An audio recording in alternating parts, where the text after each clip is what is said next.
Kids, today I'm going to talk about what I call setting traps. And it's kind of a complicated theory that I've come up with, so bear with me here. Indulge me for a second. Now, I have multiple mental illnesses, according to some people. According to other people, they're not so sure, nobody knows. As long as, basically in this society, let's boil it down to what it really is. I'm mentally ill. Whatever you want to call that, as long as it has an insurance code that pays, they'll go with that. They run with it. No problem. It's that easy. It's a simple concept. So, when I'm going to talk about setting traps, I'm going to talk about it on a personal, a micro, and a macro level. Okay? So, first of all, there's a macro level of setting traps for yourself. For example, if you declare yourself mentally ill, it comes with a whole host of stigmas that people are going to throw on you. I mean, heap on you, like you've never been heaped on before. Even your closest friends will do this. Everyone will do it. They love to heap onto the mentally ill. It's one of the last bastions where you can be discriminatory without being called a bigot. Literally, and I want everybody to think about that. Because no one calls somebody that's freaked out by a freak a bigot. They don't. Mental illness has not reached the stature that being black has, or being Jewish has, or being homosexual has, or all these other things that used to have all these huge stigmas attached to them, or being a woman even for that matter. It has a huge stigma attached. And it's still, all these things that I just mentioned still have stigmas in some places in this world. There's places that still women have a stigma, and Jewish people have a stigma, and homosexuals have a stigma. But the mentally ill, it's a universal thing. Everybody, you can just heap it on the mental ill. They'll take it. They can take anything. Well, yes, you can. And the reason why is because if you're mentally ill and you've declared yourself mentally ill, as opposed to looking at it like a trap, like you've set yourself a trap, and now you're trapped in this stigma that you have to live with, look at it another way. You've just trapped a whole bunch of people around you, but you're free. You're free to say what you want. You're free to do what you want. You're free to do anything. Why? Because you have an excuse. You're mentally ill. You don't have to be appropriate. You don't have to put on that tux if you don't want to. You can wear a cocktail dress. Seriously. And what will people say? He's just crazy. Exactly. It's just like that. So you have got everybody else trapped because now they're throwing a stigma at you, but you don't have to throw that stigma at you. You can be free. You can be free to express yourself however you want. I suggest you keep it lawful, and I suggest you don't kill people, but some people will, and that's unfortunate. They make that choice. But I know that some people get pushed to that limit, and that's what happens. That's a fact of nature. But not everybody that kills people on television, like you see the theater shooting, you see this shooting, you see that shooting, blah, blah, blah, and it's always, it's the mentally ill, it's the mentally ill, the mentally ill have guns, the mentally ill have guns, the mentally ill have guns. Who's giving these mentally ill people all these guns? Month after month, year after year, decade after decade. Is everybody just handing mentally ill people guns to cull the herd? And then poking at them until they can't take it anymore and they go out and start shooting up the place? Does that make any sense to you? It doesn't make any sense to me. I personally don't own any guns. I wouldn't own a gun if you paid me to keep one. Wouldn't do it. I'm also not scared of people with guns, because I've gotten held up before at gunpoint and told I was going to be shot in a foreign country. And I turned to the guy and I said in his language, essentially, make my day. I'm dying to be a ghost, and I can't wait to haunt you for eternity. You and your family. Make my fucking day. That's what I said in his language. Pretty much. So, liberating, right? Did I get shot? No. Did I get hurt? No. Still here. He ran away. I didn't run away. He ran away. I didn't have to go to the dark alley he wanted me to go to. I didn't live in terror like he wanted me to. I didn't cow down like he wanted me to. I just faced him and said, make my day. Kill me. Please. Put me out of my misery. Let me haunt you. Seriously. Creepy, right? So, freeing, and saved me a few bucks too. But, I digress. With these traps are everywhere. We set them for ourselves. We have minefields all around us. Our lives, to the moment we've lived right now, from birth till right at this moment, no matter how old you are, you have had experiences, both good and bad, and indifferent. And all of that is like a field around you. And certain things that have happened in your life, you have laid a mine down. And if somebody steps on that mine, it blows. The mine blows up. It blows them up, it blows you up. Okay? So, because you've set it there. You've set it to poof, which means you could have a poof reaction, or you could put people right out of your life for stepping on that mine. That literally either kills them or it sets you off. There's two types of mines. But there's a minefield around you. If you think about it, you'll start to notice where you put your mines.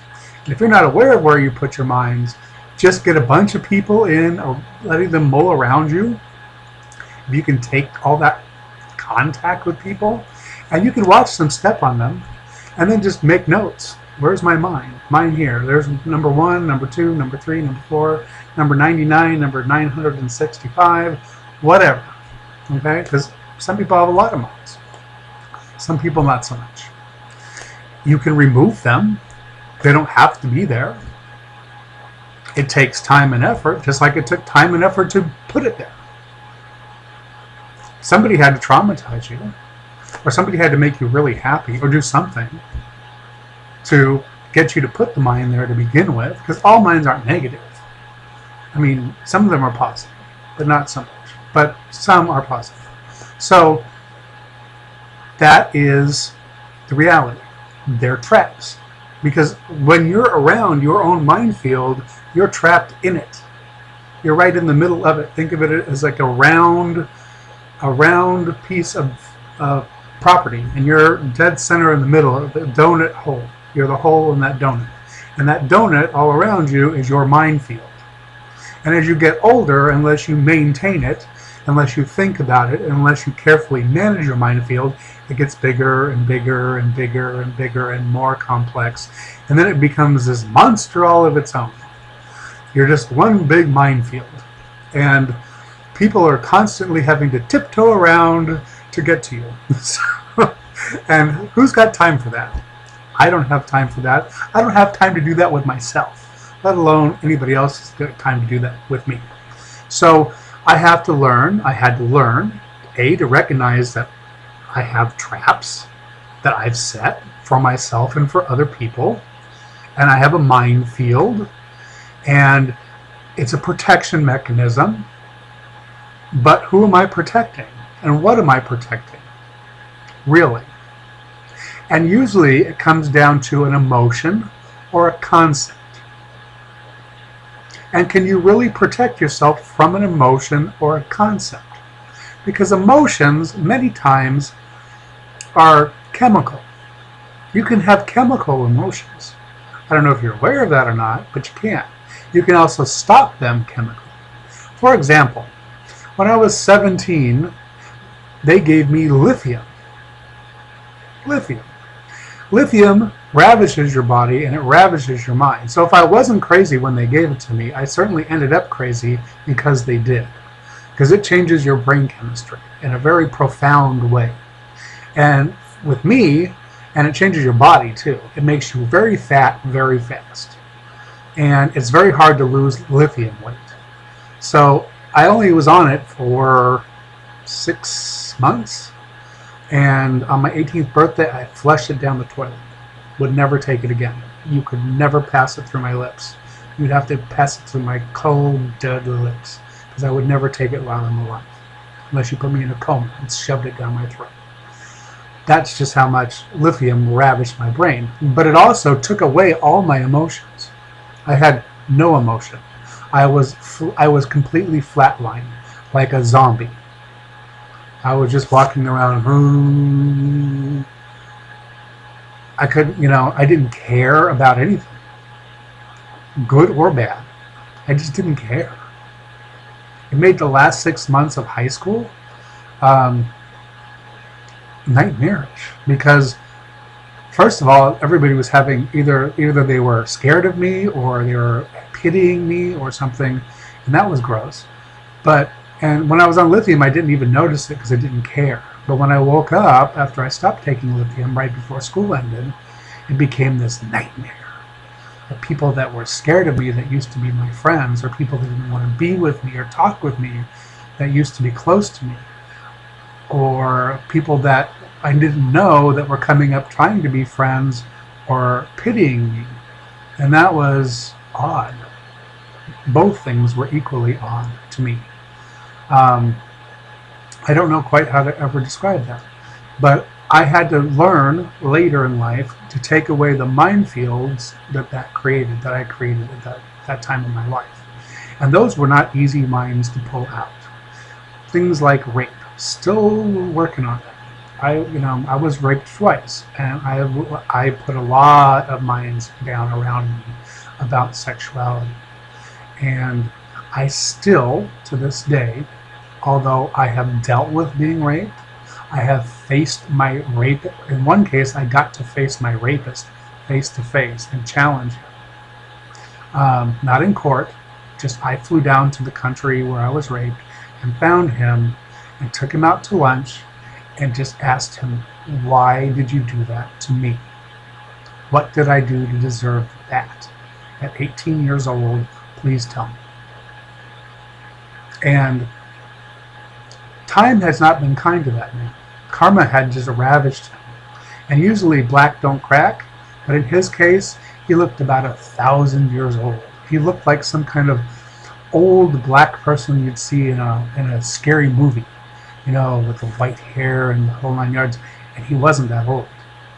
So I could tell that the karma had gotten him, and those negative affirmations I had made had gotten to him. Those negative prayers had gotten to him and had bathed him in all of this, because he felt it.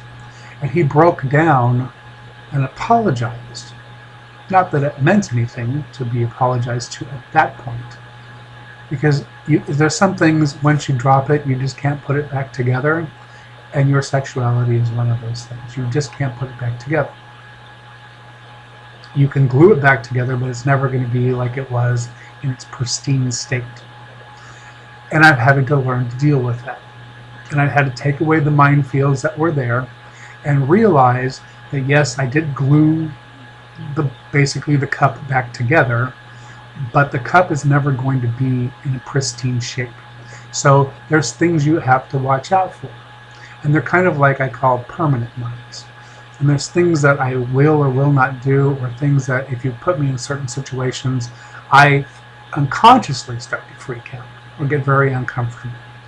Or just in general, for example, just having any type of sexual contact with me, generally, although I try to make it as special and as wonderful as I can for you, whoever you are, because I've had sex with more people than I even remember.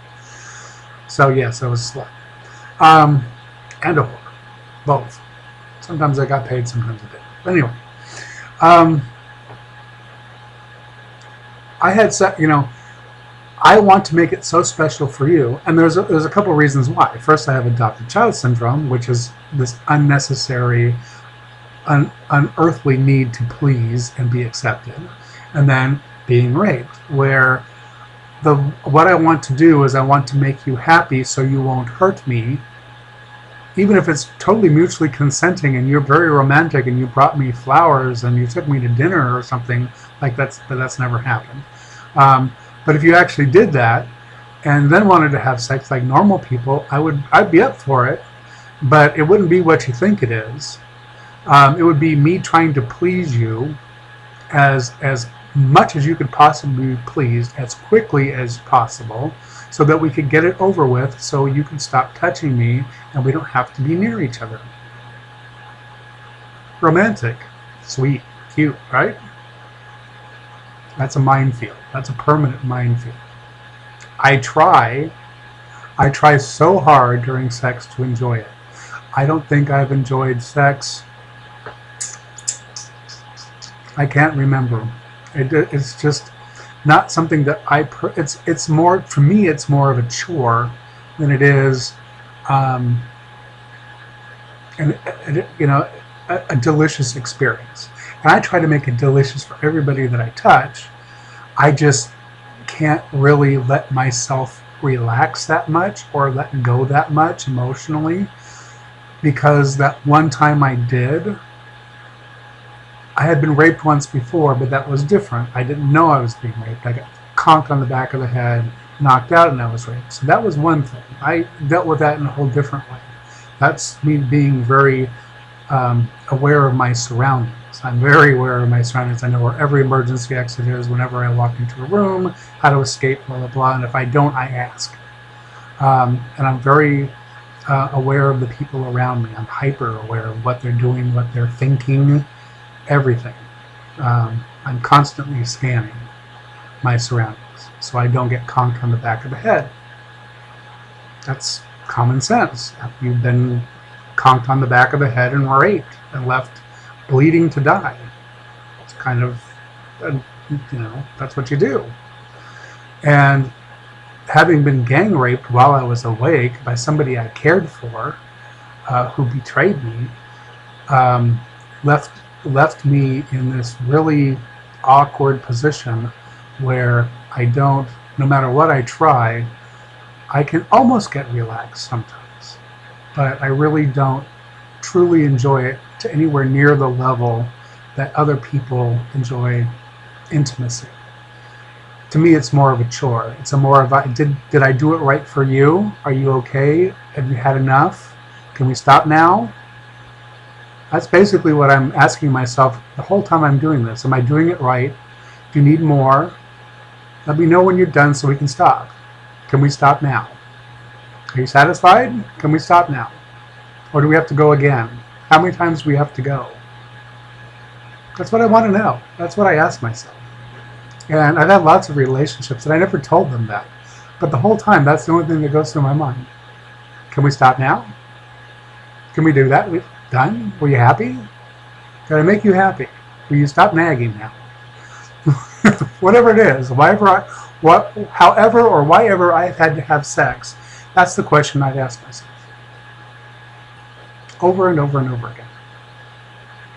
So I don't give up control at all when it comes to sex. Not a passive bone in my body. Will never be. Could never happen. Not even if I wanted to. I'd chew off my arm before you could shackle me.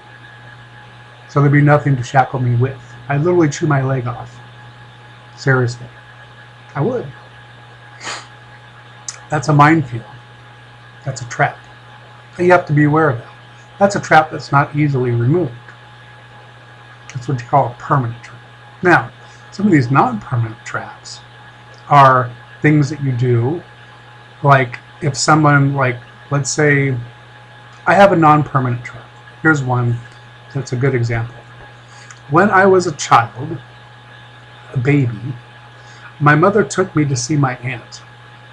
And apparently, I was so small, I don't even remember this ever happening. But my subconscious remembers it and laid a minefield down at a very young age. You start laying them down before you can even talk. I'm not kidding. My first ones start visual. So here was my first visual mind minefield, my first trap. This woman who I didn't know that my mother took me to see on an airplane, which was an enjoyable thing. I loved flying on airplanes. And I did up until recently really enjoy flying on airplanes. That kind of stopped a while back, but for the most of my life, that was my biggest joy, was just getting on an airplane and flying anywhere. It didn't matter where I was going, it was the journey that was the most fun. It was the making the reservation, the getting the ticket, the checking in, waiting at the terminal, walking up to the plane, sitting down, everything. The drink, the meal, everything. That was it. Everything I could see out the window, blah, blah, blah, blah. So that was my big joy. That was a happy trap. It made me happy. So I would fly all over the place, just to fly sometimes. Sometimes I'd just get off on a plane after work and fly, let's say, from Las Vegas to Dallas, and Dallas to Chicago, and then back to Las Vegas. Or, from one time I flew Las Vegas to Los Angeles on the same plane, turned back, went to Las Vegas, then on to Dallas, then on to Syracuse, New York, then to Chicago on another plane, and back to Las Vegas. Seriously. And I had worked 15 hours before that. So, but I just love to fly, and it showed. So, happy trap. Negative trap, set as a baby. My aunt had a new couch, and apparently, as she told it to me when I was 30-something, at a funeral, she finally confessed to this. She'd given me a bowl of dry cereal, and apparently she had me on her new couch. And I was so excited or so happy about having my cereal, I was jumping up and down and dancing with my cereal in the bowl, and obviously spilling some. So when I was jumping up and down on her new couch with the dry cereal, some of it was getting crunched, and it was making a mess on her new couch. So she took it upon herself to come out of the bathroom and beat the living shit out of me. And she happened to be wearing hair curlers. So for all of my life, up until my 30-something, I had this unnatural aversion to people in hair curlers. I couldn't even look at them. It made me very uncomfortable. I used to avoid them. I used to quiver, physically shake, just ugh, like ugh. As an adult, and I had no idea why, but there was something about seeing women in hair curlers, or even anybody in hair curlers, and it happened to be because my aunt told me, finally confessed, that yes, she beat the crap out of me once wearing hair curlers when I was an infant. Cute. It's one of those minefields, though, that isn't permanent. You can remove it. Once you hear what it was, then you have the power to remove it. Once you've discovered why it was planted there, then you can give yourself permission to remove it. And I have. I still don't like people in hair curlers, and I don't go out searching for people in hair curlers, but I don't quiver uncontrollably and get the willies every time I see somebody with hair curlers. So it was an effective removal tool. It worked well. Just her confession worked well. It gave me enough so I could take one mind out of my field, one trap out of my multitude of traps, personally. So now I can go to a hairstyling location that puts curlers in people's hair and not become nauseous. I'd be literally sick. Because I used to get literally sick just from getting the willies so much. Yeah. So that's what I'm talking about with traps. Traps are all kinds of things. Happy, sad, removable, non-removable, or semi-removable, I should say. But some of them are just so, the scar is just so deep that no matter how hard you try, it's still always going to be a broken dish that's been glued back together.